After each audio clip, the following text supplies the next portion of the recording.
malam saudara, selamat jumpa lagi dalam Kongko Bareng Gus Dur bersama saya Ali Imam, juga MGR Muhammad Guntur Romli.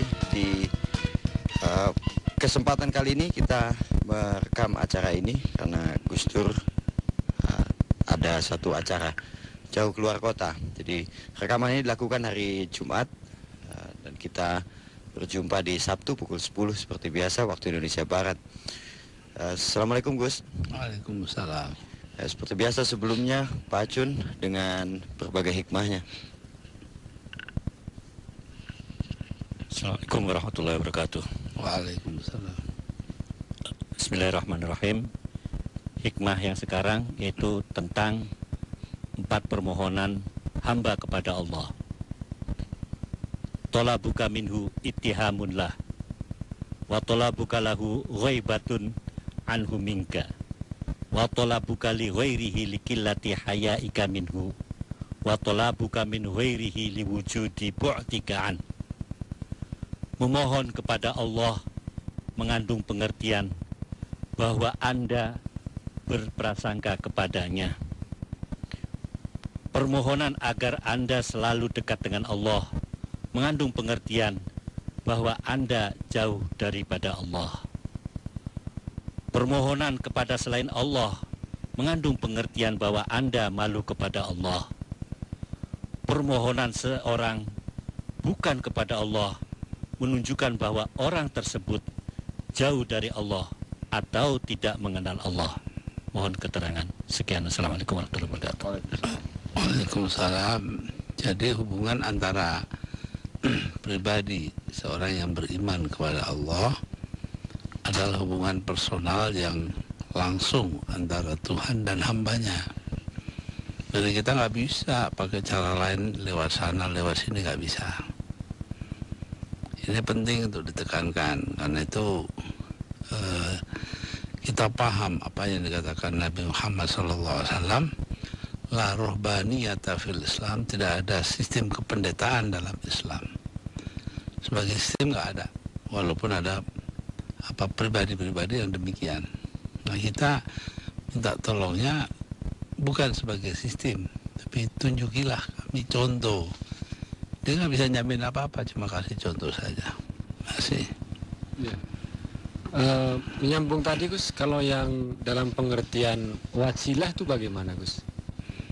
Ya wasilah itu sekedar minta tolong aja kan. Minta tolong karena kita anggap dia lebih dari kita, ya mendoakan yang baik, udah. Contoh yang baik, udah, titik. Baik, terima kasih Gus Dur dan saudara. Pada beberapa hari ke depan kita harus mengucapkan selamat tahun baru ya bagi warga Tionghoa Gong Sifacoy. Ya. Juga disusul dengan Muharram satu. Ya. Suasananya barangkali berdempetan ini sangat kalau ini sesuatu keindahan barangkali bisa didapat dari situ ya, karena toleransi tidak lagi menjadi kata-kata, tapi dalam kita pernah punya pengalaman itu kok, Natal berdekatan dengan Idul Fitri, dan itu sungguh ramai sekali situasinya. Dan barangkali kita bisa mengulas itu sejenak Gus, tentang dan Gus Dur kan juga termasuk yang tokoh yang mendobrak beberapa hal mengenai anti Tionghoa, menyilakan warga Tionghoa tahun barunya dipersilakan untuk dirayakan setelah selama puluhan tahun dilarang dan seterusnya. Makna Gong Sifacoy Gus Dur. Ya, kita kan tiap kelompok mempunyai tradisinya sendiri. Jadi karena itu ya sebaiknya kita mengikuti tradisi itu, jangan dirubah-rubah, beri kesempatan untuk menyatakan diri melalui tradisi itu saja. Yang Natal ya Natal, jadi nggak ada kebencian.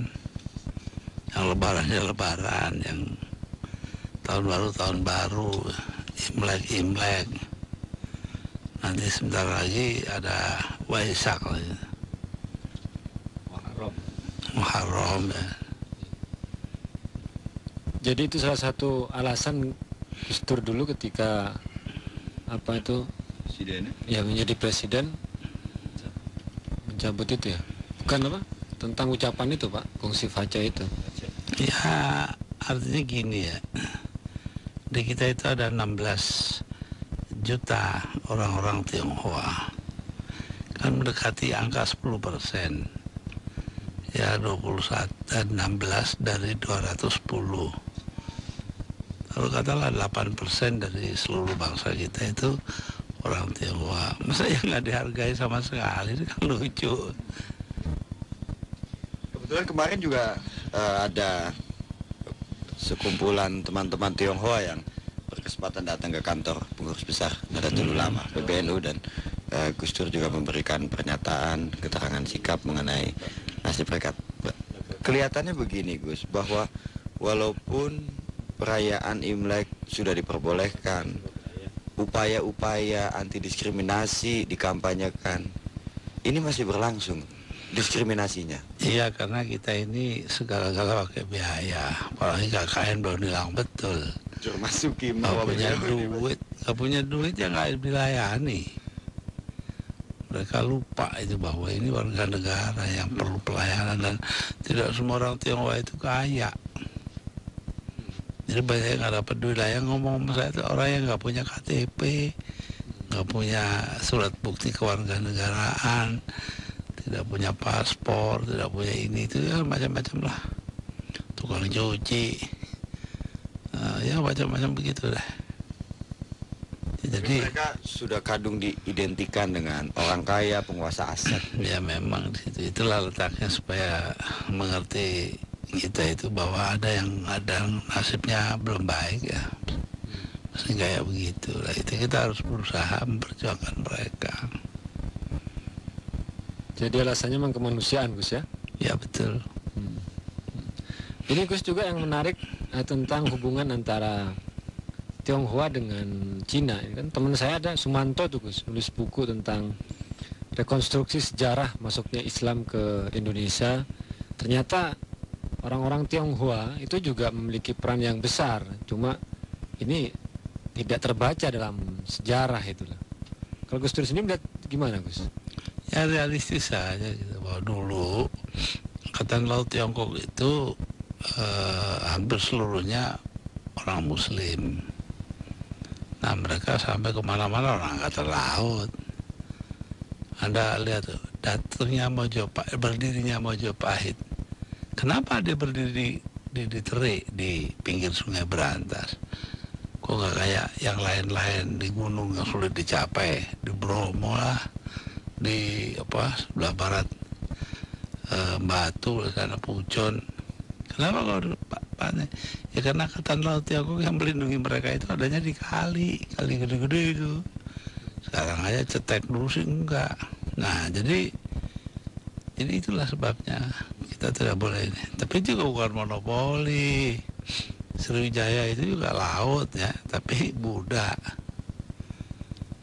Ya itulah. Jadi kita melihat bahwa dulu itu orang Cheng Ho itu Gus ya? ya Cheng Ho itu salah seorang diantaranya. Itu kalau bahasa Mandarin Cheng Ho. Itu ya begitu. Kalau antara hubungan dunia Islam dengan Cina sendiri gimana tuh Bu? Karena ada hadis yang utlubul ilma walau bisin itu kan menunjukkan bahwa menuntutlah ilmu pada negeri Cina, sampai negeri Cina itu kan menunjukkan bahwa pada zaman Nabi itu Cina sudah dikenal dataran Tiongkok sudah dikenal itu Gus.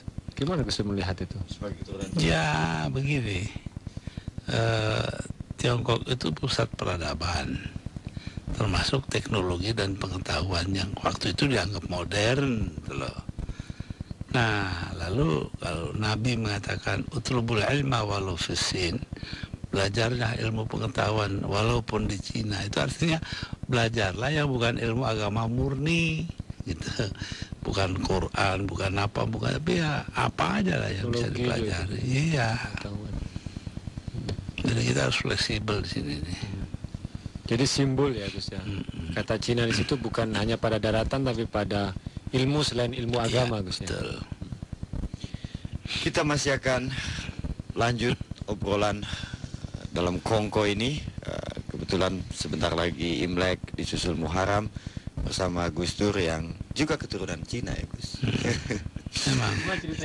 Oke, ceritanya nanti kita setelah jeda sebentar, Bu Gutur. Saya masih bersama Kongko bareng Gus Dur di 89,2 FM dan 603 M Stereo.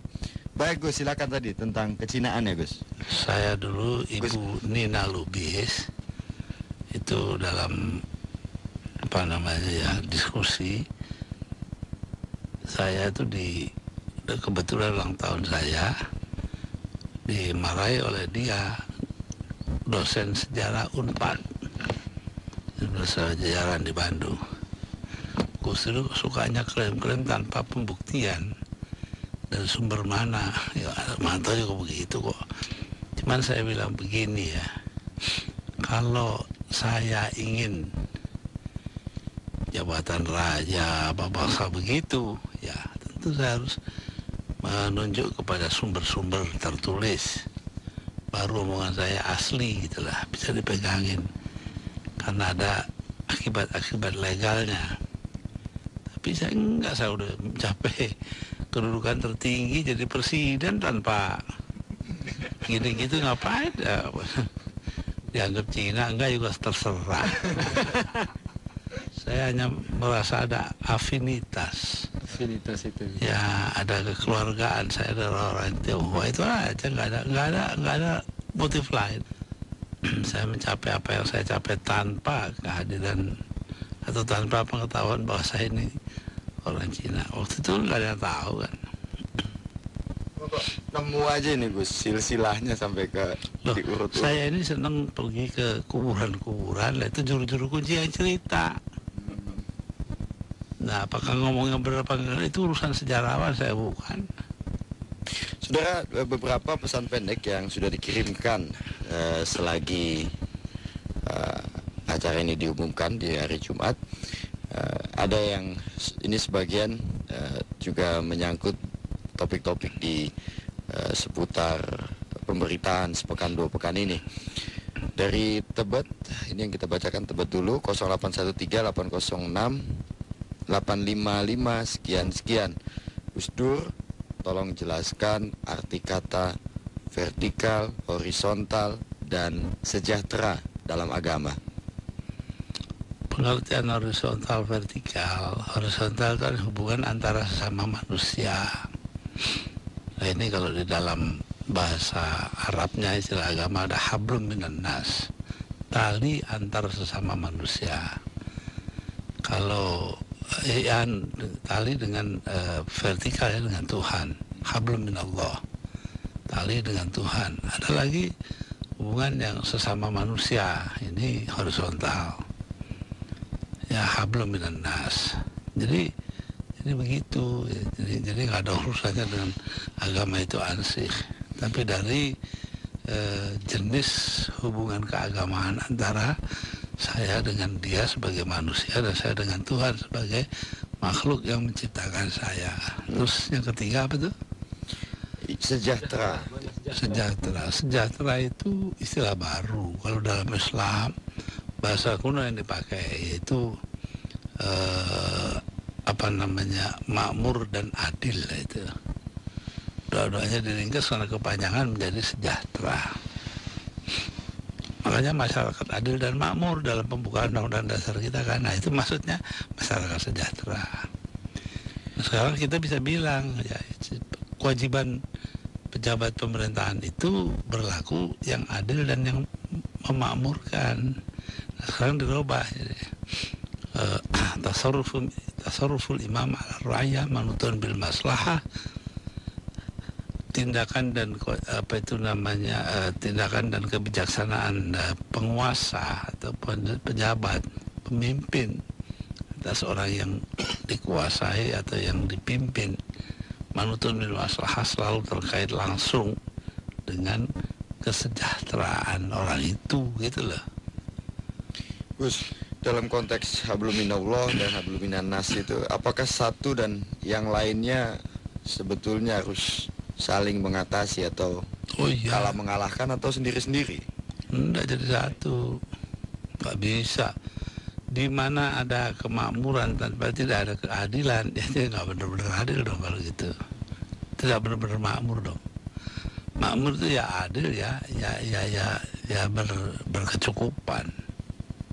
Karena begini Gus, kerap kali dalam atas nama demi hablum minallah, maka minanas seringkali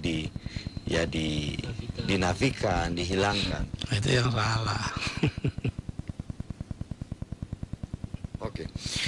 Ada yang lainnya. Hormat saya untuk Gus Dur dari Mas Gunardi di Bogor. Gus, setelah saya pelajari bahwasanya agama Islam bukan bagian dari agama samawi. Tanggapannya Gus, salam. Sayang sekali nih Bung Gunardi lewat pesan pendek ini saya nggak bisa tanya pelajarannya kapan dimulai ini. Tapi gimana ini Gus? Ya saya juga nggak tahu kalau dikatakan bahwa Islam itu bukan apa? Agama samawi. Bukan apa? Agama samawi artinya agama dari langit. Emangnya mungutnya di kubangan. Buka kulkas sudah ada Islam dalamnya, kan nggak bisa. Islam yang kedinginan. Kalau memang Islam nggak bisa, ya semua agama juga nggak bisa. Ini apa semacam dua perbedaan agama samawi, agama langit, agama ardi, agama bumi.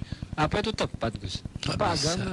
Nggak bisa Gus ya? Nggak bisa. Gus Dur itu gimana Gus? Ini? Ya kalau saya sih gampang aja. Langit juga ciptaan Tuhan. Apalagi agamanya. Jadi semuanya itu ya tergantung kita yakin apa gitu. Memang kadang-kadang dua perbedaan itu mengandung diskriminasi Gus ya. Ya betul. Bilang agama bumi itu ya berarti ciptaan manusia, kemudian tidak lagi sakral, sehingga kadang-kadang nggak menghormati agama itu gitu.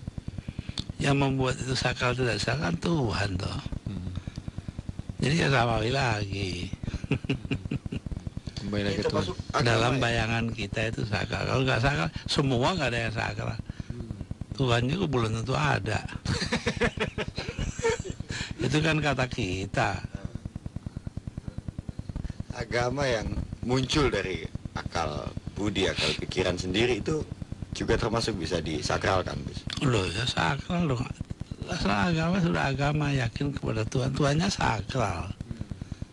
Gimana? Nah ini yang lain nih Gus. Dari Datu Rawabening. Rawabening punya datunya berarti ini. Gus Inul bilang playboy nggak porno, tapi nggak mau suaminya lihat. Padahal apa nih? Udah dewasa. Gimana tuh Gus? Tuh kan nanyanya sama Inul seharusnya nih. Gimana Gus tapi? Ya dalam hal ini maksudnya sih jelas. Artinya sebagai apa namanya kategori yang namanya kecabulan itu nggak ada. Itu kan manusianya yang anggap itu cabul. Loh. Tapi bahwa sebagai manusia dia jangan terpengaruh oleh yang begitu-begituan, ya itu wajar-wajar aja menurut saya. Nggak ada yang aneh. Coba istri saya punya mata, ya. Nah, pikiran dia, orang kayak saya ini, ya sepantasnya nggak usah lihat dah. Ya benar juga kan dia punya mata, kalau dia ngeliatin, melotot ngeliatin itu dong, ya lama-lama kan terpengaruh. Jadi antara pengaruh, akibatnya, dan sebab itu dibedakan di situ. Tapi pada dasarnya itu nggak bisa dilarang kalau itu istilahnya itu terpampang kok nggak dilarang. Ya halnya seperti billboard itu. Ya billboard itu di jalan-jalan perempuan urusannya apa coba, jualan Yamaha itu. Oh yang naik apa? Celana pendek ya di atas lutut, kaosnya ketat. Ya, jadi kita bisa bayangkan tuh balik kaos tuh tetenya kayak apa gitu. Kalau mau membayangkan, Berpikir keras. nah kalau enggak ya baru gambar gitu kan. Oh nggak beli Yamaha-nya. Nah itu loh. Kan beli yang naik ya. Memang kedewasaan berpikir tuh jangan ngeres lihat. Ya itu ngeres sendiri. Ngeres sendiri. Ini satu contoh yang paling bagus tari perut itu. Tari perut itu Syekh Al-Azhar. Ya para syekh itu tarian rakyat kok. Kalau mantu yang ngundang mereka. Lah kalau ngeliatin lotot, ngeliatin pusernya ya salahnya sendiri yang lihat. Dan saya juga sering lihat tuh Gus, kalau yang di atas kapal di Sungai Nil, mereka datang dengan keluarga Gus. Lah ya makanya, sana nggak ada apa-apanya. Ini ada yang contoh yang paling bagus. Dulu sampai matinya Syekh Nur Asyur, Syekh saya itu di Mekah, keluarga kami semuanya hajinya lewat Nur Asyur dulu. Nah, saya ke Mekah diundang ke atas. Kakeknya, bapaknya, ibunya, anaknya, ya cucu tuh kan. Itu pada ngumpul nonton video film seks bagaimana perempuan sama laki main. Tapi karena nggak ada apa-apa ya nggak apa-apa. Saya sendiri ya ngeliatin begitu ya ketawa aja gitu loh. Ya tergantung. Ada teman saya itu sebaliknya, kalau nonton film aja udah dah. Ke bioskop itu loh, gak ada apa-apa dibayangin apa yang terjadi gitu. Yang ngeres dia sendiri akhirnya. Ya, sejumlah pesan pendek yang juga telah dikirimkan menyangkut ini Gong Siva Choi akan kita sampaikan. Terima kasih Anda masih bersama Kongko bareng Gus Dur di 89,2 FM dan 603 AM stereo. Sama saya Alif Imam, juga Guntur Guntur Romli. Dan tentu saja dengan Gus Durnya. Gus, Pak Mulyono mengirim begini Gus, minta persetujuan agaknya ini. Sincia, Pak Mulyono di Bekasi, Sincia masa kini harus bagi-bagi rezeki setelah dapat banyak untung. Kalau dulu keluar goa sukacita nyambut musim semi. Setuju? Ini mungkin mengajak, rasanya kalau ini bukan hanya warga Tionghoa ya, untuk saling berbagi rezeki atau berbagi yang lain. Ini ajakan solidaritas Gus Dur. Ya, dalam tiap agama itu ada yang dinamakan charity. Ya, charity itu artinya sikap untuk bertanggung jawab kepada orang lain, menyediakan harta benda untuk itu. Itu mesti ada itu. Ya kalau bahasa Arab tabarruat. Ya, itu. Jadi tiap agama punya itu. Jadi karena ya sudah lah, sebagian dari tiap agama nggak ada masalah, bagus tuh. Cuma harus kita jaga supaya diperolehnya dengan baik. Jangan dengan memeras orang lain. Charity yang termasuk charity lintas agama juga. Iya jelas. Tapi forumnya nggak ada kalau itu Gus, lembaganya untuk itu. Kalau di tiap-tiap agama kan memang ada Islam, Bais ya, ada lembaga semacam itu, zakat. Nah di tiap agama lain juga ada, tapi liang basis kok Bais itu intelijen. Tetapi antar lembaga, antar agama, lembaganya tidak ada. Tidak ada lembaganya, tapi bisa boleh kan? Ya sudah. Yang penting boleh. Bahkan lebih dari itu dulu. Hitler sama orang Yahudi itu musuhan. Suatu ketika orang Yahudi bawa kuda di Berlin kan, jalan-jalan perang dunia kedua itu. Sepi jalannya. Ketemu sama Hitler. Udah langsung cabut pistol. Mengatakan, diangkat tangannya, kudanya dilepas. Terus Hitler bilang sama orang itu, orang Yahudi itu, makan tuh tai kuda, baru beres. Dia tali kuda itu makan baru separuh tuh. Ngakak Hitler, ada orang bisa digituin, ngakak, pistolnya jatuh, direbut mata Yahudi. Nah, ganti kamu sekarang. Dimakan terpaksa Hitler makan tai kuda ya. Si Yahudi ini bukannya apa-apa, dia bukannya ditembak si Hitler, dia lari.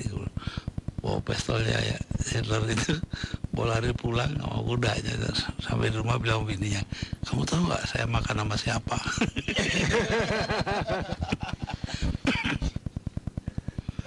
Itulah manusia.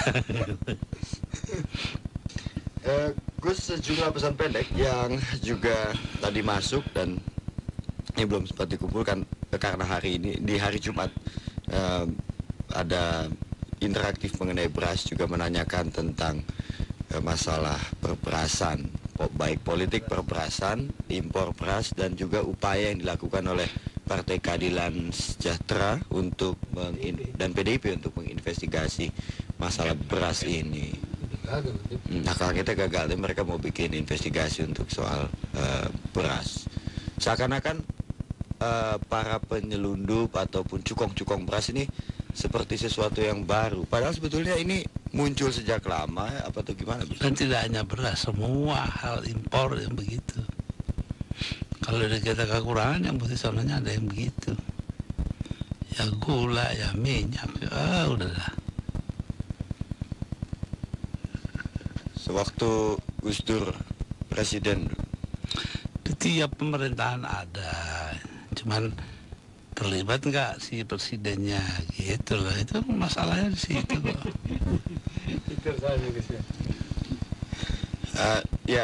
Apakah pemainnya masih sepanjang yang Gus Dur tahu? Sewaktu Gus Dur presiden, apakah pemain baru atau sekarang masih pemainnya itu? Ya, yang sebagian ada yang mati, ada yang baru, tergantung aja. Ada yang diwarisin juga.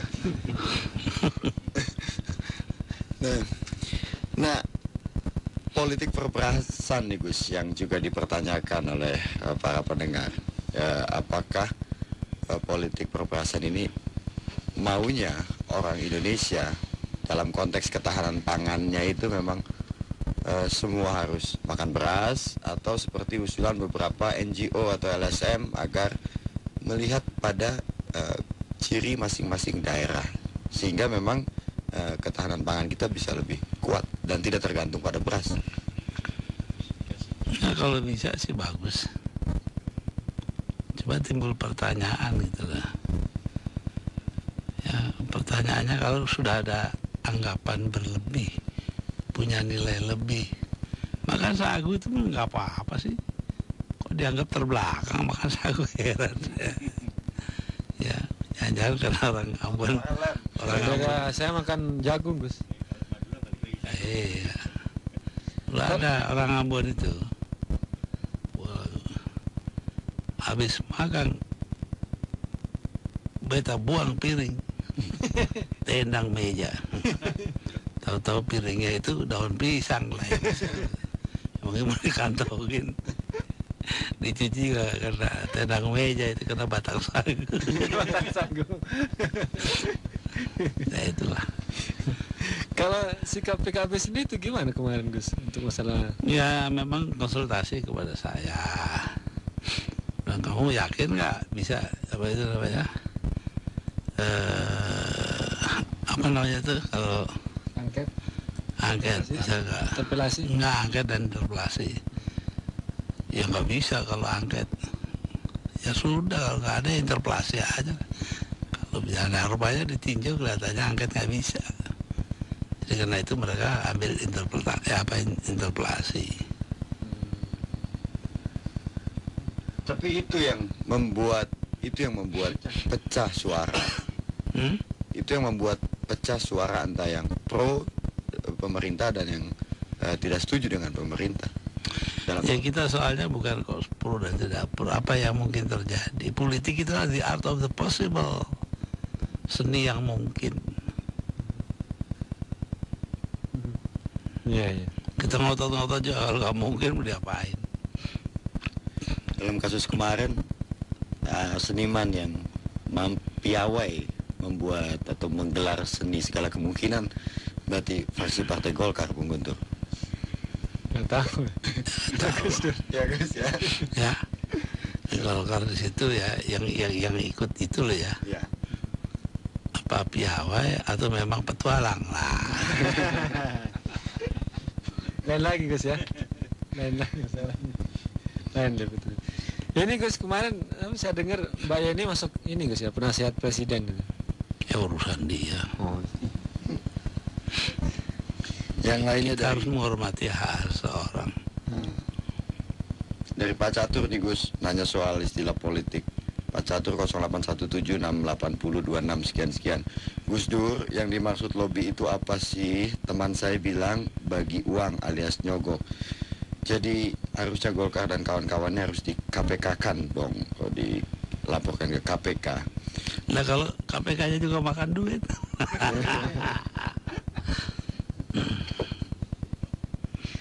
Lobby itu ruangan depan nih kan ya. Pak Ulin di Kajen Pati, Gus, kenapa kalau kita bicara pluralisme, kita merasa jauh dari Allah? Apa sebenarnya yang salah? Nah ini menarik untuk diulas panjang nih Gus. Loh, orang bicara pluralisme jauh dari Allah. Itu perasaan Anda sendiri. Saya juga nggak tahu Gus Ulin bener apa Gus Ulin main-main ya. Pak Ulin wah sepengetahuan saya itu seorang yang hafal Quran ya. Gak mau yang ngomongin gitu-gituan. Jangan-jangan namanya cuma dipakai doang. Memang tinggalnya Kajen orang Ulin wah. Ini kajian lagi Gus. Nah iya di Kajen itu. Ulin wah itu apa namanya? Apa itu namanya orang Kajen gitu lah. Sebenarnya asalnya Kudus itu. Dan kayu ulin. Kenapa pemerintah kita senangnya mengagung-agungkan orang luar? Saya minta pemerintah malu, jangan ngitung untung aja, harus sayang sama rakyatnya. Di Bapak Useng di Bandung. Ini pasti soal beras juga Gus. Ya saya setuju itu. Memang bola kita penyakitnya kan gitu, seneng orang-orang barang luar lebih baik. Yang lucu itu saya pernah beli sepatu di Amerika, sepatu saya jebol, saya beli baru, beli harganya mahal, $42 berapa.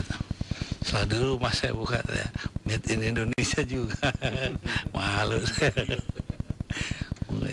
Ya mungkin coba duit itu Tangerang itu tuh. Mungkin kembali lagi ke topik kita Gus yang masalah pembahasan karena ada dua momen minggu depan nih Gus, antara Imlek dan juga Muharram ini kan. Tadi belum bicara tentang masalah Muharramnya tuh Gus. Mungkin bisa memberikan berapa hikmah seputar tahun baru Islam itu Gus. Ya Muharram itu kan permulaan tahun baru bagi orang Arab. Nah diislamkan, lalu ya terus menjadi tahun Islam, tahun baru Islam. Dan karena posisi kulturalnya orang Islam, posisi budayanya itu lemah, jadi yang dipakai justru Barat, orang Islam sendiri yang pakai Barat. Jadi ya memang dari awal kedudukan budaya Islam kalau saya begini ya lemah. Contoh kalau saya jauh-jauh, nama pesantren aja pesantren, bukan bahasa Arab kan? Iya, bahasa Bali. Ya biar aja tuh kebesaran Islam di situ letaknya. Mengadopsi itu salah satu bentuk kebesaran Islam Gus. Betul, kemampuan menyerap Menyerap itu Gus. tanpa larut. Bentuk dari akulturasi juga itu Gus. Betul. Tentang makna hijrah sendiri itu Gus. Dalam Hijrah itu kan ya kalau kita ambil dari hadis ya, mangkanat hijratu ilallahi wa ila rasuli fa hijratu ilallah wa ila rasul. Mangkanat hijratu ila dunya yusibuha aw imra'atan yankihuha wa hijratuhu ma hajara ilaihi. Seseorang yang hijrah, berpindah, exit ya, berpindah, berhijrah karena Allah atau karena Rasulnya, maka hijrahnya itu karena Allah dan karena Rasulnya. Tapi sebaliknya kalau orang itu hijrah karena harta benda yang ingin dia dapat atau karena perempuan yang dia ingin kawin, ya dia hijrah sepanjang keinginannya itu aja, udah titik. Iya. Dari situ pegangannya Islam. Jadi bukan menafikan hijrah, Tapi juga tidak mengidealisirnya menjadi sesuatu yang nggak masuk akal gitu. Jadi berkaitan dengan masalah niat Gus ya, kan ada hadis yang innamal a'malu binniyat yang Ya awalnya sama. ke situ itu. Kalau masalah perpindahan kan ada banyak yang maknanya secara metaforis ya, secara simbol gitu Gus. Perpindahan dari yang baik dari yang buruk kepada yang baik juga satunya hikmah bisa ditangkap juga dari situ Gus ya. Ya bisa aja. Tapi buruk dan baik menurut siapa? Itu juga penting sekali tuh. Iya. Kalau dikatakan itu pindah dari buruk kepada baik, baik menurut siapa? Para lawyer, juri konsul, apa pedagang, lain-lain kan. Ukuran baiknya itu lain. Ya, jadi itu. Berarti kalau orangnya bodoh, kayak ada mau balik ya, pidato. Kita lagi ngomongin hijrah ini. Hijrah, iya, pidato. Nabi Muhammad hijrah dari Mekah ke Madinah. Saya kan ke Madinah tuh. Ya Rai kata nggak ngerti apa-apa Madiun. Jauh banget hijrah dari Mekah ke Madinah.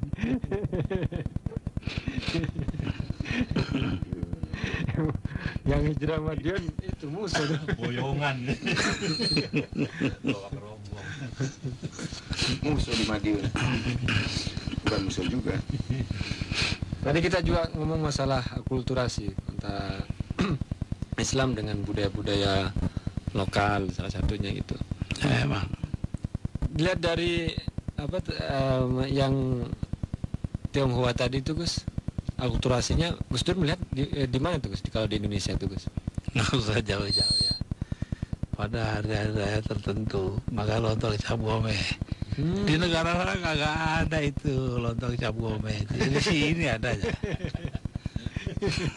Itu nggak usah jauh-jauh. Jadi terkadang apa ya hal-hal yang sederhana itu tidak terpikirkan itu Gus ya. Ya biar aja, nggak apa-apa, itu nggak ada gangguan apa-apa kan. Cuman kondangan aja kok ribet. Belum lagi nanti ada teman. Tadi datang ke kantor saya ketawa dulu. Saya tanya dia, seorang Tionghoa Muslim, Anda masuk Islam karena ada ya persamaan sistem nilai gitu. Tunduk sama guru ini. Oh enggak, emang kenapa? Saya lihat ke orang Islam itu kan biar melaratnya kayak apa juga tiap tahun mesti kenduri. La ilaha illallah. Ini tradisi Tionghoa berarti Gus ya. Nggak tahu. Duh, tadi datang ke kantor saya udah ngakak kayak gitu. Jadi kalau gitu kadang-kadang saya bertanya Gus, apa sih perbedaan antara satu agama dengan agama yang lain itu sih kadang-kadang itu. Perbedaannya cuma satu, manusianya itu sendiri. Itu kalau dia itu orang Jawa anggapannya orang Tionghoa rendah.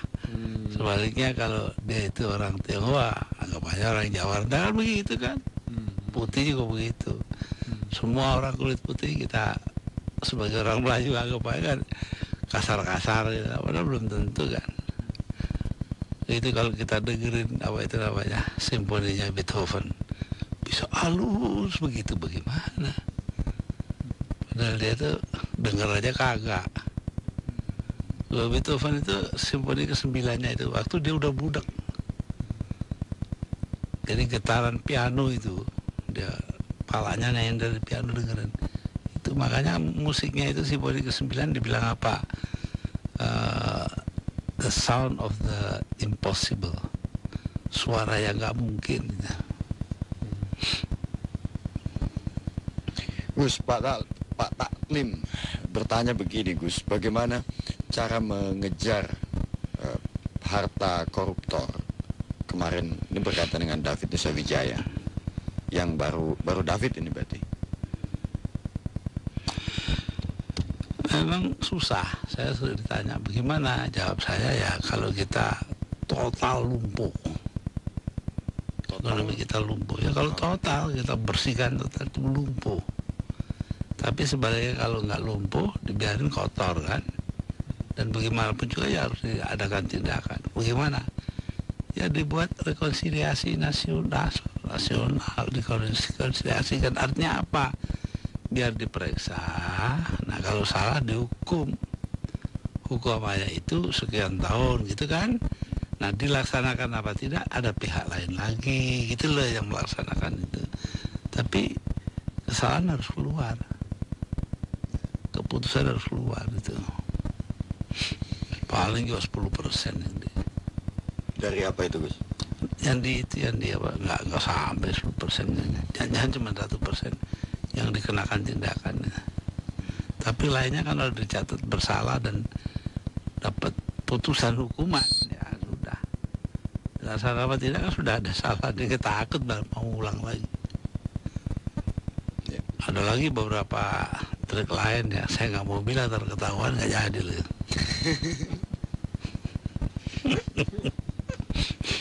Gampang kok ngatasi itu semua, gampang kalau mau, kalau berani. Butuh keberanian. Iya, keberanian moral. Tapi ya takutnya keberanian seperti almarhum Munir atau almarhum Burhanuddin Lopa itu, Gus. Ya kita harus hati-hati ya. Nggak semua orang berani sialan kan. Kamu juga berani tuh, tapi nggak sial. Ya Gus Dur, di sisa 5 menit terakhir menuju ke Imlek dan juga 1 Muharram, barangkali ada pesan yang juga bisa disampaikan kepada seluruh, bukan cuma umat Muslim dan warga Tionghoa, tapi juga pesan kepada seluruh umat, baik di Indonesia maupun juga Ya umat kita lain. harus selalu sadar bahwa agama itu apapun bedanya, itu bertumpu pada kemanusiaan gitu lah. Jadi karena itu ya harus manusiawi, bukan agamanya yang penting, tapi manusianya. Agama itu kan memadai kepentingan manusia yang hakiki itu. Jadi agama yang memanusiakan manusia, Gus. Ya betul. Bagaimana itu, Bung Guntur? Ya, agama yang berorientasi, yang berpihak kepada manusia itu. Tanpa harus meninggalkan sisi ketuhanan, Gus, ya itu. Iya, artinya begini, jangan beragama itu lalu anggap semua orang beragama harus kayak malaikat. Kan nggak ada tobat kalau begitu. Tetaplah agama sebagai yang berpihak pada manusia itu. Gimana, Lip? Ini, tapi kadangkala yang indah itu biasalah klise diucapkan tapi sulit sekali diterapkan. Baik Gus Dur, terima kasih atas waktunya dan juga kepada Anda semua selamat Hari Raya Imlek juga Hari Raya Muharram. Kita berjumpa lagi pada Sabtu depan. Saya Alif Imam juga Bung Guntur Romli. Sampai jumpa. Ya, sama.